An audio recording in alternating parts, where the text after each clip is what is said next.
Good morning student. आज class 9th का second chapter force and law of motion में Newton second law of motion के बारे में आज डिस्कस किया जा रहा है। Newton second law of motion क्या कहता है? Newton second law of motion कहता है the rate of change of momentum of a body. किसी बॉडी का जो मोमेंटम चेंज होता है उसका rate directly proportional to the applied force, वो अप्लाइड फोर्स के डायरेक्टली प्रोपोर्शनल होता है। जैसे कंसीडर कर लिया जाए कि एक ऑब्जेक्ट है जिसका मास m है और इसकी वेलोसिटी u है, तो इस पर जब हम एक फोर्स लगाते हैं तो इस ऑब्जेक्ट की वेलोसिटी चेंज होकर के v हो जाती है। यहाँ पर ये समझ में आ रहा होगा कि अब फोर्स लगाया गया है तो इसका मतलब ये जो फाइनल वेलोसिटी है ये ग्रेटर देन इनिशियल वेलोसिटी है। अगर हम फोर्स नहीं लगा रहे हैं और ऑब्जेक्ट का मास और उसकी अगर इनिशियल वेलोसिटी u है तो वो हमेशा कांस्टेंट रहेगी, उसकी वेलोसिटी u ही रहेगी। ठीक है। अब मान लीजिए इसकी वेलोसिटी चेंज होने में हमारा टाइम कितना लग रहा है? t लग रहा है। ठीक है ना? तो इसको ध्यान में रखिए और फिर इसके बाद इसको समझिए कि जो फोर्स होता है वो change in momentum upon time taken के डायरेक्टली प्रोपोर्शनल होता है। जैसे मान लीजिए कि अगर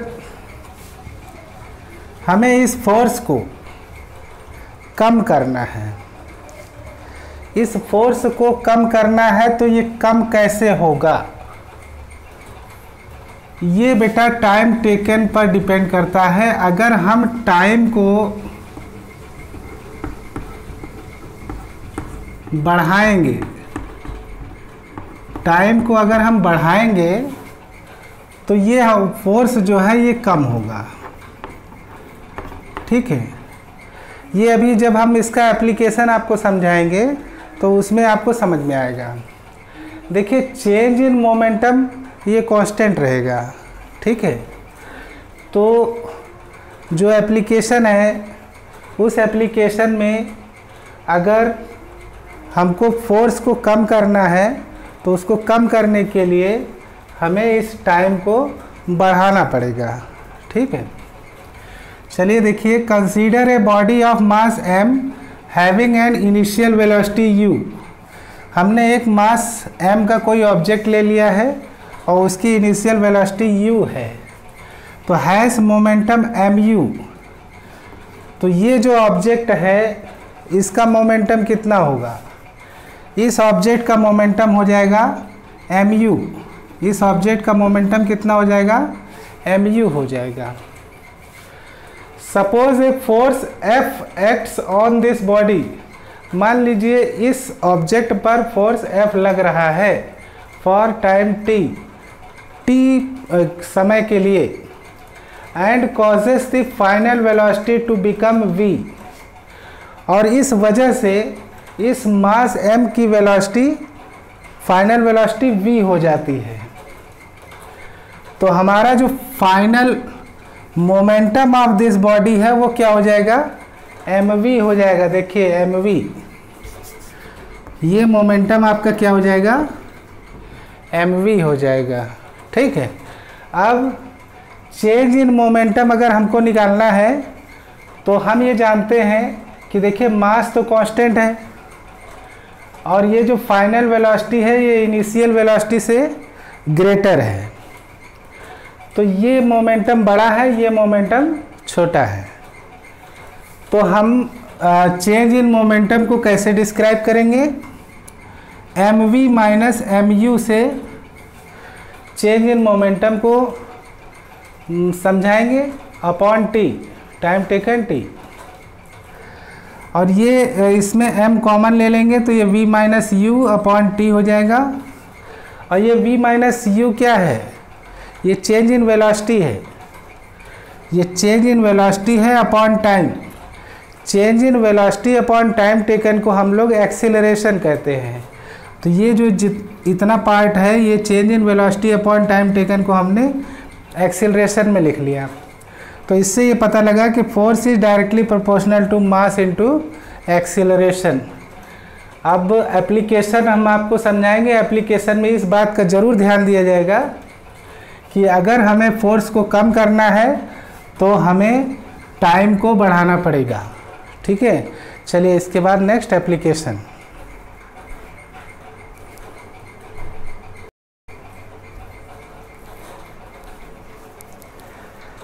Now first application of Newton's second law of motion is catching a cricket ball।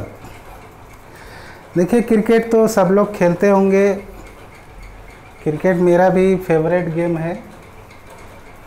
एक cricket player moves his hand backward on catching A fast moving ball. जब कोई बॉल को एक प्लेयर कैच करता है तो जब कैच करता है, कैच करते समय वो अपने हाथ को क्या करता है? पीछे खींच लेता है। एक क्रिकेट प्लेयर जब बॉल को कैच करता है तो वो अपने हाथों को पीछे खींच लेता है। ऐसा क्यों करता है वो? तो इसके लिए आपको ये जानना ज़रूरी है। Newton second law of motion का ही ये एप्लीकेशन है। देखिए जैसे ये बॉल है, मान लीजिए इस बॉल का मास m है और इसकी वेलोसिटी v है। तो इस बॉल का मोमेंटम क्या है? इस बॉल का मोमेंटम है mv। इस बॉल का मोमेंटम क्या है? mv। ठीक है, और ये आपके प्लेयर्स के दो हाथ हैं। मान लीजिए ये अपने हाथों को पीछे नहीं खींचता है, इस बॉल को तुरंत रोक लेता है। इस बॉल को जब ये तुरंत रोक लेगा तो यहाँ पर इसकी जो वेलोसिटी है वो कितनी होगी? 0। यहाँ पर इसकी वेलोसिटी क्या होगी? 0। और जब वेलोसिटी 0 हो जाएगी तो यहाँ पर मोमेंटम कितना हो जाएगा? मोमेंटम भी 0 हो जाएगा, है ना। तो जब कोई बॉल का मोमेंटम अगर हम तुरंत रोकते हैं तो इसका मोमेंटम 0 हो जाता है। तो जो चेंज ऑफ मोमेंटम है, जो चेंज ऑफ मोमेंटम है वो कांस्टेंट रहेगा। ठीक है भाई, mv में से 0 माइनस करेंगे तो चेंज इन मोमेंटम कांस्टेंट रहेगा। लेकिन मैंने अभी आपको बताया था Newton second law of motion में कि अगर हमें इस बॉल के फोर्स को कम करना है, इस बॉल के फोर्स को अगर कम करना है तो हमें इस बॉल को रोकने में टाइम को बढ़ाना पड़ेगा। बॉल को तुरंत रोकने पर फोर्स हमारा ज़्यादा लग जाएगा। इसलिए हम इस बॉल को रोकने में टाइम लेते हैं। इस बॉल को रोकने में टाइम लेते हैं। मान लीजिए हम इस बॉल को यहाँ पर रोकने की बजाय यहाँ पर रोकते हैं। हाथ पीछे करके अगर हम रोकते हैं तो इस बॉल को यहाँ से यहाँ तक आने में टाइम लगेगा। और जब हमारा टाइम बढ़ जाएगा तो हमारे हाथों में फोर्स कम लगेगा और हमारे हाथ को नुकसान कम पहुंचेगा। अब इसको थोड़ा सा आप लोग थ्योरी में समझ लीजिए। Fast moving ball has large momentum. ये जो बॉल आ रही है इसका मोमेंटम लार्ज होता है। In stopping this ball its momentum reduce to 0। अगर हम इस बॉल को रोकते हैं तो इसका मोमेंटम 0 हो जाता है, क्योंकि उसकी वेलोसिटी 0 हो जाएगी तो मोमेंटम भी 0 हो जाएगा। A player moves his hand backward, एक प्लेयर क्या करता है, अपने हाथों को पीछे खिसका लेता है। Then time taken to reduce the momentum, तो जो टाइम होता है मोमेंटम को रिड्यूस करने वाला, of a ball to zero, जो मोमेंटम रिड्यूस होके जीरो हो जा रहा है उसके बीच में जो टाइम लग रहा है, इज इंक्रीज्ड, वो बढ़ जाता है। भाई देखिए, आपने यहाँ बॉल रोकी, मान लीजिए 5 सेकंड में रोकी, जब इस हाथ को आप पीछे ले जाएंगे तो 7-8 सेकंड लगेगा। तो इसका मतलब हमारा टाइम 5 सेकंड से बढ़ कर के 8 सेकंड हो गया, है ना। तो जब हम टाइम बढ़ाएंगे तो हमारा फोर्स कम लगेगा, और जब फोर्स कम लगेगा तो हमारे हाथों को नुकसान कम होगा, ठीक है। Hence a small force exerted on the hands of player, तो हमारे जो प्लेयर है उसके हाथों में जो फोर्स लग रहा है वो कम लगेगा। So the hands of the player do not get hurt, तो इस तरीके से उस प्लेयर को चोट कम लगेगी या नहीं लगेगी, ठीक है।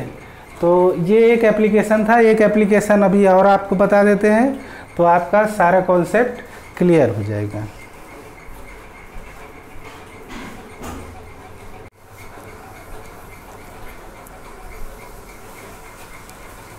Second application, the case of high jumper.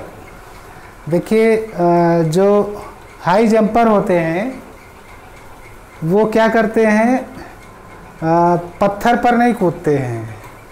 जब वो कूदेंगे या तो बालू पर कूदते हैं या तो किसी गद्दे पर कूदते हैं, ठीक है। तो वो बालू और गद्दा क्यों लगाया जाता है, मतलब मोमेंटम जो आपका जीरो हो जा रहा है, जहाँ पर मोमेंटम जीरो हो रहा है उसके टाइम को बढ़ाने के लिए, जहाँ पर मोमेंटम जीरो हो रहा है उसके टाइम को बढ़ाने के लिए ही वो गद्दा या मिट्टी या बालू लगाया जाता है किसी हाई जंपर एथलीट के लिए। तो देखिए क्या होता है, a high jumper athlete is provided either a cushion or a heap of sand, या तो उसको गद्दा दिया जाता है कूदने के लिए या तो बालू का ढेर होता है। On the ground to fall upon, ये ग्राउंड पर होता है जिसके ऊपर वो हाई जंपर जंप करता है। तो देखिए कुशन का काम क्या होता है, जैसे मान लीजिए ये गद्दा है, ये मान लीजिए गद्दा है, कोई एथलीट यहाँ पर कूदता है ऐसे, तो कूदता है तो होता क्या है, यहाँ पर अगर मान लीजिए ये सॉलिड है या पत्थर है तो आपका यहीं पर मोमेंटम क्या हो जाएगा, जीरो हो जाएगा, ठीक है। और जो एथलीट है उसका मोमेंटम कितना है, mv, और ये जो मोमेंटम है ये बेटा लार्ज मोमेंटम है, और इस मोमेंटम को यहीं पर अगर हम जीरो कर देंगे तो हो सकता है उस जंपर को चोट लग जाए। तो अगर ये गद्दा है, ये कुशन है, तो ये थोड़ा सा इसके टाइम को बढ़ा देता है, इस जंपर के मोमेंटम को जीरो करने का टाइम बढ़ा देता है। मतलब अब यहाँ पर मोमेंटम आपका जीरो हो रहा है, यहाँ पर मोमेंटम जीरो हो रहा है, कहने का मतलब ये जो टाइम है इसके बीच में कुछ ना कुछ टाइम तो लगा होगा। तो यहाँ से यहाँ तक आने में जो टाइम लगा है और यहाँ से यहाँ तक आने में जो टाइम लगा है, दोनों में डिफरेंस तो होगा ही, ये यहाँ तक वाला टाइम ज़्यादा होगा। तो जब हम टाइम बढ़ा देते हैं तो फोर्स ऑटोमेटिक कम लगता है। तो किसी एथलीट को फोर्स मतलब चोट ज़्यादा ना लगे, उसका फोर्स कम हो जाए, इसीलिए कुशन या हीप ऑफ सैंड का यूज किया जाता है। द कुशन और sand reduce the momentum of athlete more gently. ठीक है, ये कुशन और सैंड का काम क्या होता है? रिड्यूस करना मोमेंटम ऑफ एथलीट, एथलीट के मोमेंटम को रिड्यूस करना होता है मोर जेंटली, धीरे धीरे, मतलब तुरंत नहीं, धीरे धीरे उसका मोमेंटम रिड्यूस हो। तो the jumper takes a longer time to come to stop. Jumper जो होता है उसको वो थोड़ा और समय ले लेता है अपने आप को स्टॉप करने में। ठीक है, एंड इंजरीज आर प्रिवेंटेड। इससे होता क्या है? चोट लगने से उसको बचाव हो जाता है। अब आता है the use of seat belts in car. Car में जब हम चलते हैं तो सीट बेल्ट का यूज करते हैं। प्रायः हमने ये देखा है कि एक्सीडेंट होते हैं बिना सीट बेल्ट लगाए हमको नहीं निकलना चाहिए, सीट बेल्ट का यूज हमेशा करना चाहिए। तो अगर सीट बेल्ट लगाते हैं तो सीट बेल्ट का काम क्या होता है? सीट बेल्ट स्ट्रेच होता है क्योंकि ये रबर की तरह काम करता है। Seat belts worn by passengers, जो पैसेंजर सीट बेल्ट पहनते हैं, increase the time taken to fall forward. देखिए, अगर एक्सीडेंट हो रहा है तो एक्सीडेंट में अगर हम सीट बेल्ट नहीं लगाए हैं, ठीक है, तो हमको मतलब हम तुरंत हमारा एक्सीडेंट ज़्यादा हो सकता है। ठीक है, सीट बेल्ट लगाने से क्या होता है? हमारा टाइम टेकन, आगे जाने वाला जो टाइम है वो इंक्रीज़ कर जाता है, और ड्यू टू लॉन्गर टाइम, ये जो टाइम बढ़ रहा है इसकी वजह से the rate of change of momentum is reduce. यहाँ पर हमारा rate of change of momentum reduce हो जाता है एंड हेंस प्रिवेंट इंजरीज, और इससे हम चोट लगने से अपने आप को बचा सकते हैं। तो ये 3 एप्लीकेशंस हैं सेकेंड लॉ ऑफ मोशन के। इसको आप अच्छे से प्रिपेयर करिए। Have a good day, thank you.